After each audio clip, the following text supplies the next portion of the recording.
ஐபிஎலோட சித்தப்பா பையனான SA20 match number 2 Faf du Plessis தலைமையிலான ஜோபக் சூப்பர் கிங்ஸ்க்கும் டெவால் பிரிவிஸோட பிரிட்டோரியா கேபிட்டல்ஸ்க்கும் நடந்த இந்த ஒரு மேட்ச்ல டாஸ் வின் பண்ண பிரிட்டோரியா கேபிட்டல்ஸ் நாங்க போலிங் போடுறோம்னு சொல்லிட்டாங்க.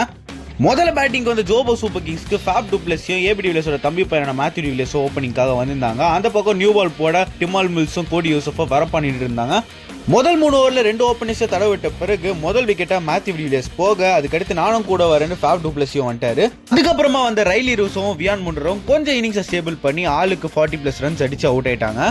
அதுக்கப்புறமா அப்படியே கொஞ்சம் தட்டு மாதிரி அங்க இங்கன்னு ரன்ஸ் வர கடைசியா நம்ம வெளிநாட்டு ஜடேஜாவான அகில் ஹுசைன் வந்து ஒரு கேமியோ கொடுக்க 168 ஒரு டீசென்டான டோட்டலை போஸ்ட் பண்ணியிருந்தாங்க.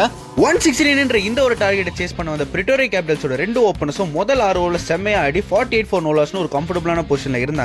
மேட்ச் கண்டிப்பா நம்ம தான் ஜெயிக்க போறோம்னு பிரிட்டோரியா கேபிட்டல்ஸ் ஃபேன்ஸ் எல்லாருமே கொஞ்சம் ஹாப்பியா இருக்கு. ஆனா அப்பதான் வந்த விநாயக் மாதிரி மார்க்கோ யான்சனோட சொந்த ட்வின் பிரதரான Duan Jansen back to back wickets எடுத்து ஜேஎஸ்கேவை திரும்ப இந்த மேட்ச்க்குள்ள கொண்டு வந்தாரு.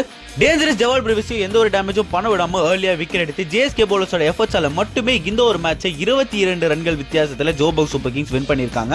அதோட சேர்த்து இந்த சீசனோட ஃபர்ஸ்ட் மேட்சை வின் பண்ணி வெறும் யங்ஸ்டர்ஸ் மட்டும் தான் இந்த டீம்ல இருக்காங்கன்னு சொன்ன எல்லாருக்குமே நாங்க யங்ஸ்டர்ஸ் வச்சு ஜெயிக்க முடியும்னு காட்டியிருக்காங்க. சோ வெயிட் பண்ணி பாக்கலாம் கைஸ். ஃபைனலி இந்த வருஷம் ஜேஎஸ்கே SA20ல கப் அடிப்பாங்களா இல்லையான்னு. சரி, SA20 விட ஐபிஎல் பக்கம் வான்னு சொன்னீங்கன்னா இந்த வருஷம் நடக்க போற ஐபிஎல்ல எந்த அணிக்கு சிறந்த ஓப்பனர்ஸ் இருக்காங்கன்னு ஒரு 1 to 10 வரைக்கும் ரேங்க் பண்ணி வச்சிருக்கேன். சோ வீடியோ நீங்க இன்னும் பார்க்காம இருந்தீங்கன்னா மறக்காம வீடியோ செக் பண்ணுங்க. கீழே ரிலேட்டட் ஷார்ட்ல டிஸ்கிரிப்ஷன்ல லிங்க் கொடுத்துருக்கேன். வீடியோ பிடிச்சிருந்தா லைக் போட்டு மறக்காம சேனலுக்கு சப்ஸ்கிரைப் பண்ணிடுங்க.